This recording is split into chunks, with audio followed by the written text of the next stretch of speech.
Apa kata Nabi Musa alaihi salam? Kembalilah ke tempat di mana engkau menerima wahyu tentang perintah sholat itu dan mintalah kepada Tuhanmu keringanan. Karena aku sudah pengalaman dengan Bani Israel. Umatmu tidak akan kuat melakukan itu.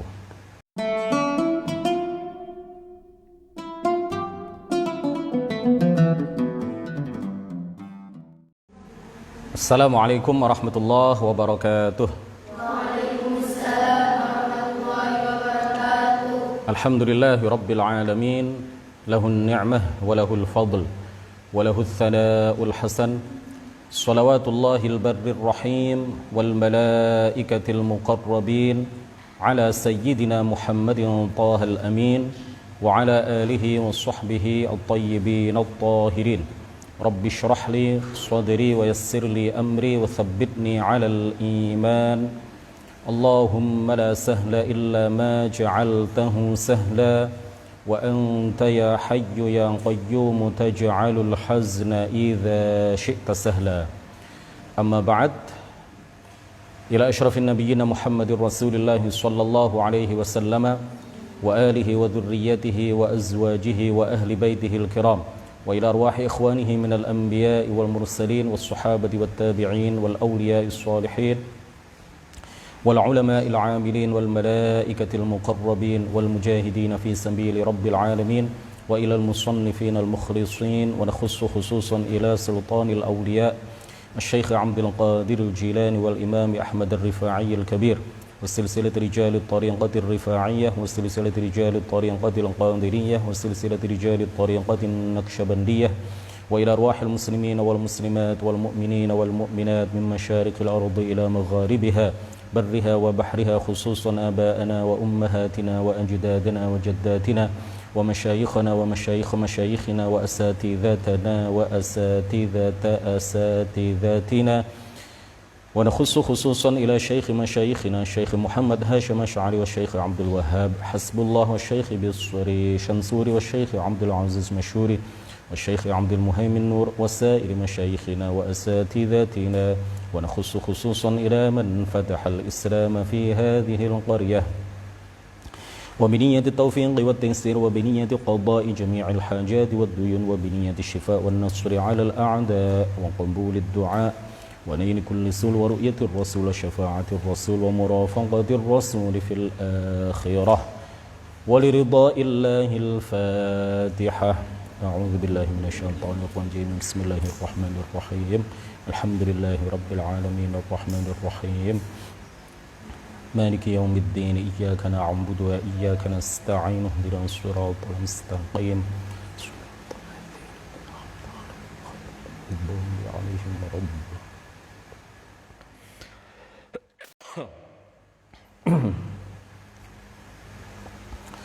Alhamdulillah, malam ini kita diberi taufik oleh Allah Subhanahu wa taala, diberi kekuatan, kemudahan, kemampuan untuk mengkaji salah satu kitab penting yang membahas tentang aqidah ahli sunnati wal jamaah, membahas tentang al-ilahiyat, an-nubuwat, as-sam'iyat, membahas tentang ketuhanan, tentang kenabian, tentang hal-hal yang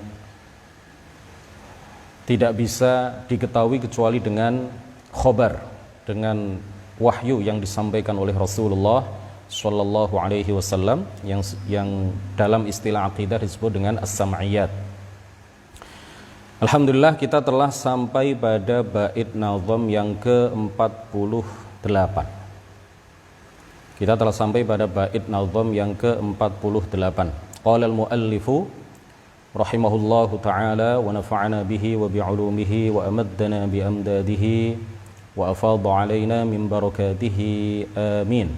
Dibuka kitabnya, halaman terakhir, pasti halaman terakhir itu ya.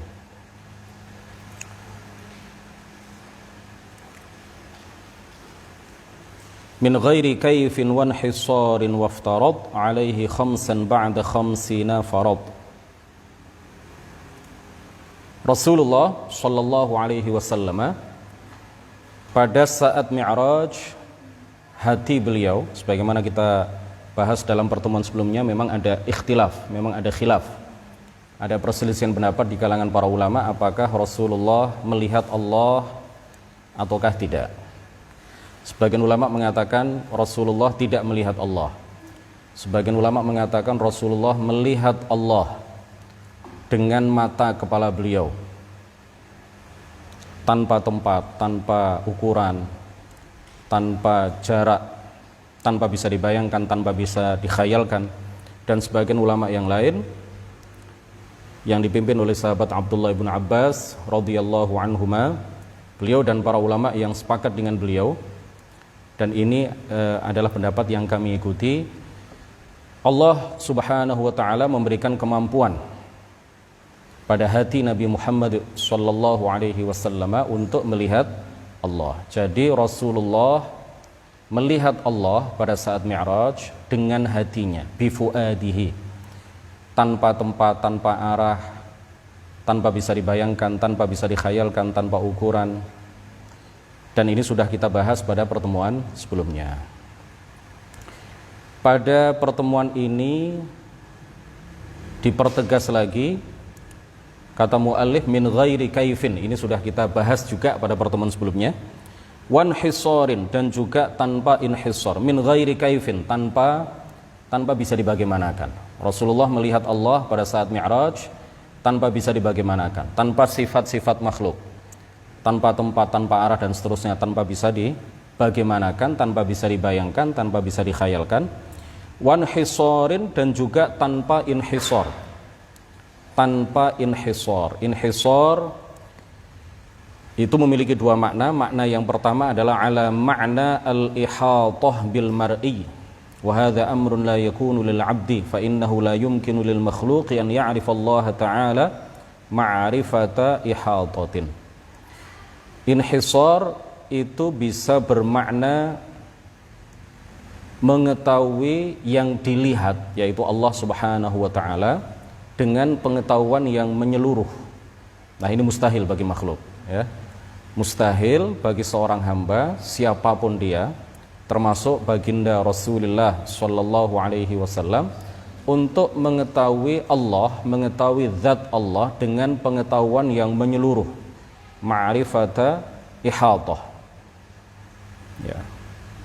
Jadi min ghairi kaifin wan hisarin, tanpa inhisar, ya. Inhisar dalam makna yang pertama adalah ala makna al-ihatah, pengetahuan yang menyeluruh, ya. Jadi Rasulullah ketika melihat Allah pada saat Mi'raj dengan hati beliau itu min ghairin hisar, tanpa pengetahuan yang menyeluruh. Tanpa pengetahuan yang menyeluruh. Artinya Rasulullah meskipun diberi kemampuan oleh Allah, hatinya melihat Allah, itu penglihatan Rasulullah kepada Allah itu bukanlah penglihatan yang merupakan pengetahuan mengenai Allah dengan pengetahuan yang menyeluruh, mengetahui segala sesuatu tentang Allah, tidak. Paham ya? Jadi bukan berarti Rasulullah mengetahui segala hal pada saat Mi'raj itu mengenai Allah Subhanahu wa ta'ala. Kemudian makna yang kedua adalah ala ma'na hasri wa tahdidil mar'i. Inhisar di situ dalam arti membatasi Allah. Membatasi Allah. Ya, artinya Allah dilihat la haddalahu, ya, tanpa membatasi Allah, artinya Allah dilihat oleh Nabi. Allah Subhanahu wa ta'ala la haddalahu, tidak ada bentuk baginya. Had itu kalau dalam istilah ilmu tauhid itu bukan batas, ya. Kalau batas, sesuatu itu memiliki batas, sesuatu itu memiliki had, memiliki batas, itu dalam pikiran manusia adalah apa? Sesuatu itu kecil, sesuatu itu tidak luas, memiliki batas. Nah, kalau disebut Allah itu la haddalahu, Allah tidak memiliki had, Allah maha suci dari had. Itu artinya had di situ adalah al-hajm. Al-haddu 'inda ulama'it tauhid huwa al-hajm. Had dalam pandangan para ulama tauhid ya, kalau dikait-kaitkan dengan kemahasucian Allah dari had, itu had dalam pembahasan ini artinya adalah bentuk baik kecil maupun besar. Artinya Allah Subhanahu wa taala dilihat oleh Rasulullah dengan hatinya itu tanpa had, tanpa bentuk, baik bentuk kecil, bentuk sedang ataupun bentuk besar. Tidak berbentuk sama sekali. Karena Allah Maha Suci dari bentuk, Allah Maha Suci dari ukuran. Allah tidak berukuran sama sekali, Allah tidak berbentuk sama sekali. Kemudian juga Allah la nihayata lahu, la ghayata lahu, wa la janiba lahu. Allah Subhanahu wa taala tidak ada batas akhirnya. Bukan berarti kemudian meluas sampai nggak ada batas akhirnya. Seperti yang dikatakan oleh sebagian orang Wahabi, ya, orang Indonesia, salah seorang tokoh Wahabi mengatakan, kenapa Allah nggak bisa dilihat saking besarnya ukurannya? Na'udzubillah. Ini artinya apa? Menyandarkan bentuk bagi Allah. Nggak boleh ini, ya, menyalahi ijma', menyalahi Al-Quran, menyalahi hadis, menyalahi apa yang disampaikan oleh para ulama kita, ulama ahli sunnati wal jamaah. Jadi la nihayata lahu itu bukan berarti Allah itu luas, Allah besar sampai nggak ada batasnya, enggak. Artinya Allah tidak berbatas akhir. Allah tidak memiliki batas sama sekali, Allah tidak memiliki ukuran sama sekali, Allah tidak memiliki bentuk sama sekali. Wala janibalahu, Allah tidak memiliki sisi sama sekali. Allah Maha Suci dari sisi, Allah Maha Suci. Kalau ruangan ini kan ada sisi kanan tubuh kita, ya. Ada sisi kanan, ada sisi kiri, ada sisi depan, ada sisi belakang. Ini makhluk. Allah Subhanahu wa taala Maha Suci dari sisi, karena memang ia tidak berbentuk. Kalau kita memiliki sisi karena kita punya bentuk. Karena kita punya jisim. Kita ini merupakan kumpulan dari anggota-anggota badan. Ya, ada tangan, ada kepala, di dalam ada jantung, ada paru-paru, ada ginjal dan lain sebagainya.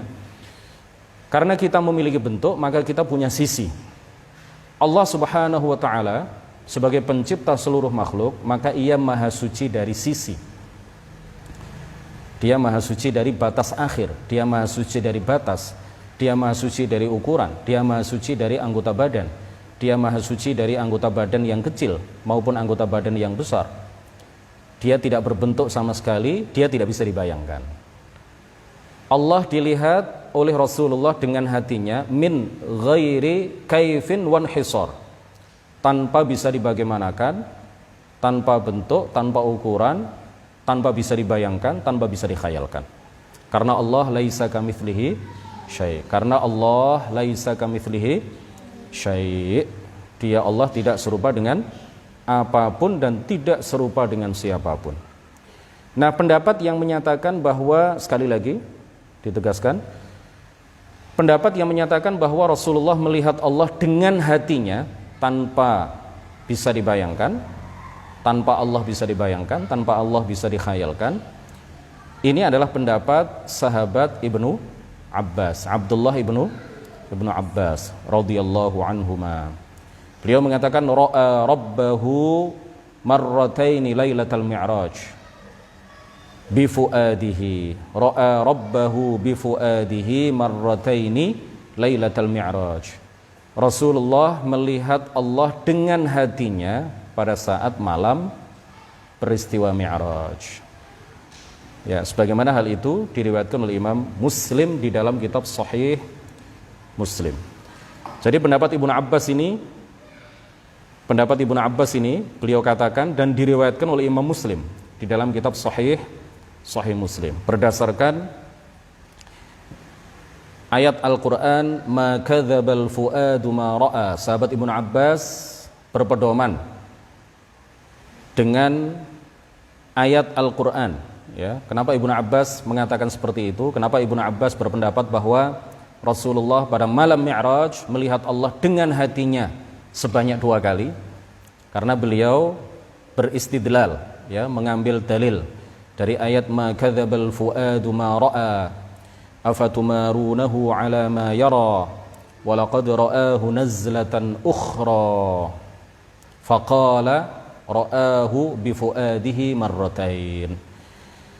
Allah Subhanahu wa taala berfirman ma kadzabal fuadu ma ra'a. Hati Nabi Muhammad tidaklah berdusta, tidaklah mendustakan apa yang dia lihat. afatumarunahu ala ma yara, wahai kaum musyrikin, apakah kalian membantah, apakah kalian mengingkari atas apa yang dia lihat, apakah kalian tidak percaya dengan apa yang dia lihat? Walaqad ra'ahu nazlatan ukhra, dan Rasulullah benar-benar telah melihat Allah pada kali yang kedua, artinya sebelumnya telah melihat, ya. Faqala ra'ahu bi fuadihi marratain, diriwayatkan oleh Imam Muslim di dalam kitab Sahih Muslim. Ra'ahu bi fuadihi marrataini. Ibnu Abbas melihat Allah dengan hatinya, bukan dalam hatinya, bukan dengan mata kepalanya, tetapi dengan hatinya. Allah memberikan kemampuan dalam hati, Allah memberikan kekuatan pada hati Nabi Muhammad sallallahu alaihi wasallam untuk dapat melihat Allah. Nah, kemudian ada syubhat dari orang-orang Wahabi. Ya, orang Wahabi kan meyakini bahwa Allah itu di atas, ya, Allah memiliki bentuk, Allah itu duduk di atas arsy. Itu orang Wahabi. Allah itu bertempat, Allah itu berarah, Allah berada di arah atas. Sebagian dari mereka bahkan mengatakan seperti yang saya sampaikan tadi, ya, orang Indonesia, tokoh Wahabi terkenal di YouTube, punya jamaah lumayan. Dia mengatakan Allahu Akbar itu artinya adalah Allah Maha Besar, saking besarnya bentuknya sampai-sampai kita nggak bisa melihatnya, saking besarnya. Na'udzubillah, ini nggak boleh dikatakan, ya. Ya, hasya lillah, tanazzahallah dari apa yang dia katakan. Allah Maha Suci dari apa yang dia katakan. Na'udzubillah, wal'iyadu billahi ta'ala. Nah, kalau ada syubhat dari orang Wahabi, ada lontaran-lontaran kalimat narasi untuk mengaburkan hal yang sebenarnya. Kemudian mereka mengatakan ayat thumma dana fatadalla fakana qaba qausaini aw adna. Kemudian juga ada hadis yang menyatakan wadanal jabbaru rabbul izzati fatadalla hatta kana minhu qaba qausaini aw adna. Ayat ini dan hadis ini seakan-akan menyatakan bahwa yang mendekat kepada Rasulullah pada saat Mi'raj adalah Allah Subhanahu wa ta'ala, mendekat secara fisik sampai lebih dekat daripada jarak busur panah, ya, busur panah yang melengkung itu, ya, seberapa itu lebih dekat dari itu katanya. Nah, ini adalah sebuah syubhat, ya, sesuatu yang dilontarkan untuk mengaburkan hal yang sebenarnya, untuk mengaburkan akidah yang diajarkan oleh para ulama, untuk menanamkan akidah yang rusak, ya, fitnah di kalangan umat Islam Ahlus Sunnati wal Jamaah. Apa kata para ulama mengenai ayat thumma dana fatadalla fakana qaba qausaini aw adna? Banyak sekali pendapat para ulama, ya. Di antaranya adalah Al-Baihaqi di dalam kitab Al-Asma was Sifat. Beliau mengatakan thumma dana fatadalla fakana qaba qausaini aw adna. Dari Masruq, beliau mengatakan dari Masruq, beliau bertanya kepada Aisyah radhiyallahu anha tentang makna ayat thumma dana fatadalla fakana qaba qausaini aw adna. Sayyidah Aisyah kemudian menjawab, kana Jibril alaihi salam ya'ti Muhammada sallallahu alaihi wasallam fi surati rajulin fa'atahu hadhihi al-marrata wa qad mala'a ma bainal khafiqain. Diriwayatkan oleh Imam Al-Bukhari di dalam kitab Sahih Al-Bukhari. Dan juga diriwayatkan oleh Imam Muslim. Jadi yang mendekat itu adalah Jibril, bukan Allah. Kata siapa? Sayyidah Aisyah. Jadi ayat ini memberikan pemahaman kepada kita pada saat malam Mi'raj yang mendekat kepada Nabi Muhammad sampai jarak 2 hasta atau 2 busur panah, bahkan lebih dekat. Tsumma dana fadadalla, kemudian dia mendekat lalu lebih dekat lagi. Fakana qaba qausaini aw adna, maka kedekatan di antara keduanya itu adalah sejauh atau sejarak 2 busur panah, bahkan lebih dekat dari itu. Yang mendekat adalah Jibril, yang didekati adalah Nabi Muhammad sallallahu alaihi wasallam. Jadi yang mendekat adalah Jibril dan yang didekati adalah Nabi Muhammad sallallahu alaihi wasallam. Bukan Allah mendekat kepada Nabi Muhammad. Na'udzubillah wal a'yadzu billahi taala. Ini adalah pendapat siapa? As-Sayyidatu Aisyah radhiyallahu anha, sebagaimana dikatakan oleh Al-Baihaqi di dalam kitab Al-Asma' was Sifat, dan juga dikatakan, dan juga ini pendapat Aisyah ini diriwayatkan oleh Imam Al-Bukhari dan juga Imam Muslim. Adapun mengenai hadis wadanal jabbaru rabbul izzati, yang seakan-akan memberikan pemahaman kepada pembaca hadis ini bahwa Allah lah yang mendekat kepada Nabi Muhammad sampai kedekatan di antara keduanya itu sejauh 2 busur panah, bahkan lebih dekat dari itu. Seakan-akan hadis ini memberikan pemahaman seperti itu. Apa kata para ulama? Sebagian ulama mengatakan bahwa hadis ini tidak sahih. Sebagian ulama mengatakan bahwa hadis ini tidak sahih. Ya. Karena ada beberapa riwayat. Satu riwayat seperti itu dan riwayat yang lain tidak seperti itu. Nah, pendapat yang lain mengatakan bahwa hadis ini sahih tetapi harus ditakwil karena tidak sejalan dengan prinsip dasar akidah ahli sunnati wal jamaah yang menyatakan bahwa Allah ada tanpa tempat, Allah ada tanpa arah. Tidak mungkin Allah mendekat kepada Nabi Muhammad secara fisik, ya, secara jarak. Kedekatan antara keduanya sampai lebih dekat daripada jarak 2 busur panah.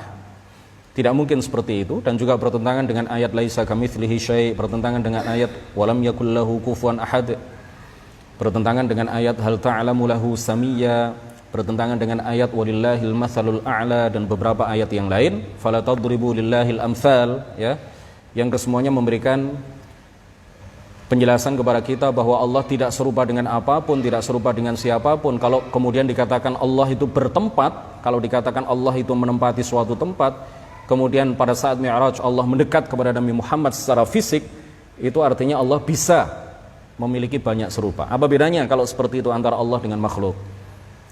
Apa bedanya kalau seandainya itu benar antara kedekatan saya dengan sampean, jaraknya, ya, berjarak antara saya dengan yang ada di hadapan saya, memiliki jarak, sama-sama memiliki tempat. Apa bedanya dengan makhluk? Kalau seandainya Allah itu mendekat kepada Nabi Muhammad secara fisik, bisa diukur sekian meter kedekatan antara Nabi Muhammad dengan Allah pada saat Mi'raj. Jadi pendapat yang pertama tentang hadis tadi wadanal jabbaru rabbul izzati dan seterusnya, itu menurut sebagian ulama hadis ini tidak sahih. Menurut sebagian ulama hadis ini sahih, ya, karena memang ada di Sahih Al-Bukhari. Tetapi harus ditakwil sebagaimana yang disampaikan oleh Ibnu Battal, Abul Hasan Ibnu Battal, ya, salah satu pensyarah kitab Sahih Al-Bukhari. Beliau mengatakan wa amma qauluhu fadanal jabbaru rabbul izzati, fadana maka mendekat al-jabbaru Allah rabbul izzati, Allah, ya, kepada Nabi Muhammad. Yang dimaksud kata beliau adalah fahuwa dunuwu mahabbatin, kedekatan cinta, wa rahmatin, kedekatan rahmat, wa fadilatin, dan kedekatan keutamaan, ya. La dunuwu masafatin, bukanlah kedekatan jarak, wa nuqlatin, dan kedekatan perpindahan tempat, listihalatin nuqlati wal harakati 'alal bari'i, karena mustahil sifat bergerak dari satu tempat ke tempat yang lain, ya, itu bagi Allah Subhanahu wa taala. Id la yajuzu an yahwiyahu an tahwiyahu al amkinatu, karena mustahil Allah itu diliputi oleh tempat. Ini kata siapa? Kita hanya menukil, kita hanya mengutip apa yang disampaikan oleh para ulama sebelum kita, ya. Ini adalah pendapat atau penjelasan Ibnu Battal, salah satu pensyarah kitab Sahih Al-Bukhari. Ya, beliau pensyarah kitab Sahih Al-Bukhari itu banyak. Salah satunya adalah siapa? Ibnu Battal. Waftarad. Kita lanjutkan. Min ghairi kaifin wan hisarin waftarad alaihi khamsan ba'da khamsina farad. Waftarad, dan Allah mewajibkan alaihi, kepada Nabi Muhammad dan juga kepada umatnya, khamsan, salat 5 waktu. Ba'da khamsina farad, setelah Allah mewajibkan 50 kali salat. Jadi pertama Allah pada saat Mi'raj, Allah mewajibkan kepada Nabi Muhammad dan kepada umatnya berapa kali salat, berapa waktu salat? 50 waktu salat. Kemudian ketika Nabi Muhammad turun ke langit yang ke-6 bertemu dengan Nabi Musa alaihi salam, Nabi Musa menyarankan supaya Rasulullah kembali ke tempat di mana beliau menerima wahyu. Irji' ila rabbika was'alhu takhfif. Kembalilah ke tempat di mana kamu menerima wahyu, bukan kembalilah ke tempat di mana kamu bukan berarti apa? Kembalilah ke tempat Tuhanmu, bukan. Tapi kembalilah ke tempat di mana engkau menerima wahyu dari Allah Subhanahu wa taala. Rasulullah menerima wahyu itu, menerima wahyu tentang perintah salat di atas, tapi Allah tidak berada di atas. Ya, jangan dibayangkan Rasulullah itu kemudian menerima wahyu dari Allah, menerima perintah Allah itu seperti seorang anak buah menerima perintah dari atasannya, bukan. Seperti seorang menteri yang rapat kabinet bersama presiden kemudian menerima instruksi dari presiden. Jangan dibayangkan seperti itu. Karena Allah adalah pencipta semua makhluk. Laisa kamitslihi syai'. Laisa kamitslihi syai'. Allah tidak bisa disamakan dengan presiden. Allah tidak bisa disamakan dengan makhluk. Allah tidak seperti apapun dan tidak seperti siapapun.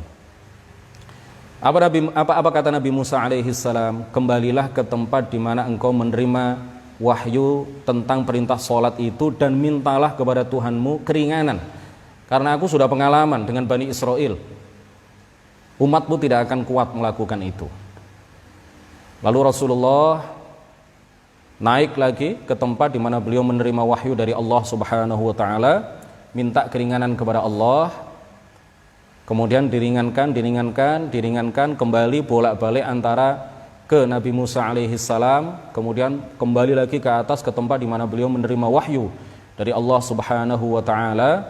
Lalu terakhir kemudian ditanya oleh Nabi Musa, diringankan sampai berapa? Rasulullah kemudian mengatakan 5. Allah hanya mewajibkan 5 waktu, 5 kali dalam sehari semalam kepada umatku. Nabi Musa masih juga menyarankan kepada Nabi Muhammad, umatmu tidak akan mampu untuk melakukan itu. Kembali ke tempat di mana engkau menerima wahyu itu, lalu mintalah keringanan kembali kepada Allah Subhanahu wa taala. Lalu Rasulullah naik lagi ke atas, kemudian turun wahyu, ya. Beliau menerima wahyu dari Allah Subhanahu wa taala bahwa umat beliau diwajibkan melakukan sholat 5 waktu sehari semalam, tetapi pahalanya adalah 50. Pahalanya adalah 50, karena satu kebaikan itu dilipat gandakan menjadi 10 kebaikan. Satu kebaikan itu dilipat gandakan menjadi 10 kebaikan. Satu sholat dilipat gandakan menjadi 10 pahala sholat. 5 kali 10 sama dengan berapa? 50. Sedikit lagi. Besok khatam. Ya, tinggal sedikit.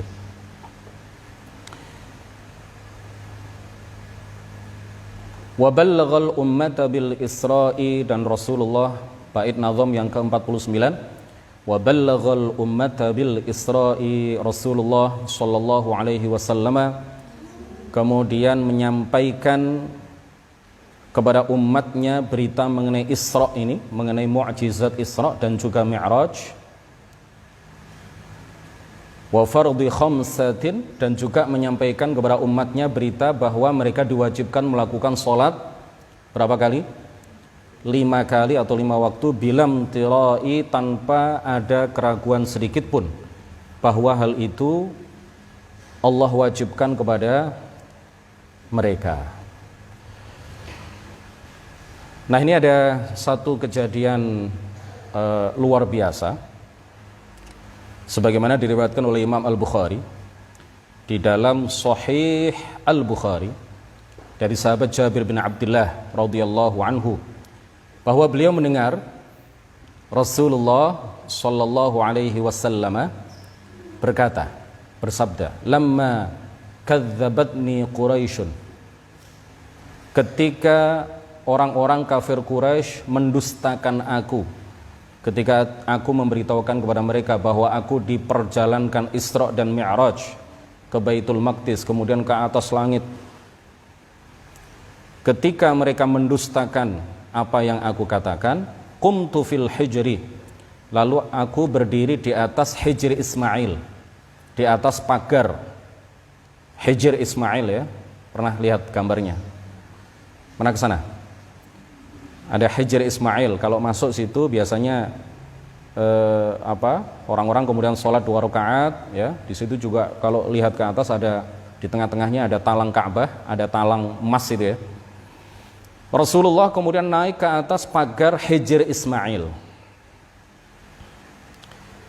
Fajalallahu li Baitul Maqdis.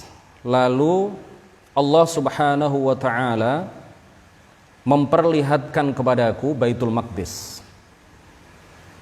Jadi beliau kan mengisahkan kisah menceritakan kisah Isra dan Mi'raj itu kepada orang-orang yang ada di Mekah, termasuk orang-orang kafir Quraisy.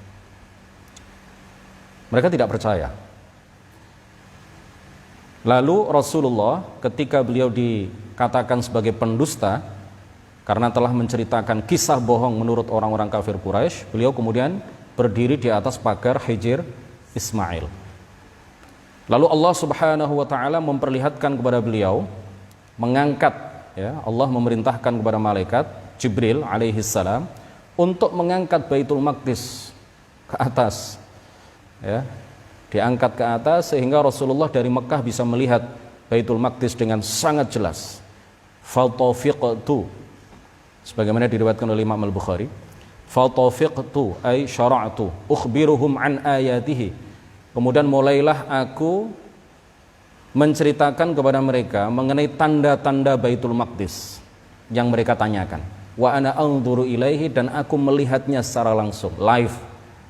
Bukan melalui YouTube, enggak, live langsung melihat beliau. Diperlihatkan langsung Baitul Maqdis diangkat oleh malaikat Jibril ke atas. Kemudian Rasulullah melihat itu ketika ditanya oleh orang-orang kafir Quraisy, pintunya ada berapa? Beliau sebutkan. Beliau tinggal melihat, menghitung. Kemudian ini tandanya seperti apa? Kalau di sebelah utaranya itu bagaimana? Kemudian dindingnya seperti apa dan lain sebagainya. Beliau jawab satu persatu. Lalu kemudian Abu Bakar ketika itu mengatakan apa? Shadaqta, shadaqta. Asyhadu annaka Rasulullah. Engkau telah benar. Engkau benar. Dan aku bersaksi bahwa engkau benar-benar adalah utusan Allah Subhanahu wa taala. Orang-orang kafir Quraisy kemudian mengatakan, "Ammanna'tu fa wallahi laqad asab." Deskripsi yang disampaikan Muhammad terkait Baitul Maqdis, terkait Al-Masjidul Aqsa itu demi Allah dia telah berkata benar. Tapi mereka kemudian tidak percaya bahwa Rasulullah kemudian di perjalanan ke sana kemudian naik, ya, dimi'rajkan ke atas langit yang ke-7 dalam hitungan kurang dari 1 malam, dalam waktu kurang lebih 1/3 malam, lalu kembali ke Mekah. Sedikit lagi. Qad faza, bait nazam yang ke-50. Qad faza siddiqun bitasdiqin lahu. Abu Bakar As-Siddiq radhiyallahu anhu qad faza, betul-betul telah beruntung, betul-betul telah memperoleh kemenangan, kejayaan, keberuntungan, kebahagiaan. Bitasdiqin lahu, dengan sebab membenarkan apa yang dikisahkan oleh Rasulullah, wabil uruji, dan juga membenarkan Mi'raj dan juga Isra, As-sidqu wafa ahlahu as-sidqu, kejujuran dan kebenaran itu wafa ay wafaqa, mencocoki ahlahu, orang-orang yang membawa kebenaran itu. Ay qad suddiqa man yastahiqqu at-tasdiqah. Jadi telah benarkan orang yang memang betul-betul berkata benar. As-sidqu wafa ahlahu, kejujuran, kebenaran itu telah mencocoki orang-orang yang membawa kebenaran itu. Artinya Rasulullah betul-betul jujur dan benar dalam apa yang beliau sampaikan kepada umatnya, dan Abu Bakar As-Siddiq radhiyallahu anhu memang telah benar ketika beliau membenarkan dan mengatakan bahwa Rasulullah sallallahu alaihi wasallam jujur dalam apa yang beliau katakan. Tinggal bait 51 sampai bait 57, tinggal satu pertemuan lagi, insyaallah besok kita khatamkan ya. Kemudian kita baca doa bersama. Mudah-mudahan menjadi ilmu yang bermanfaat.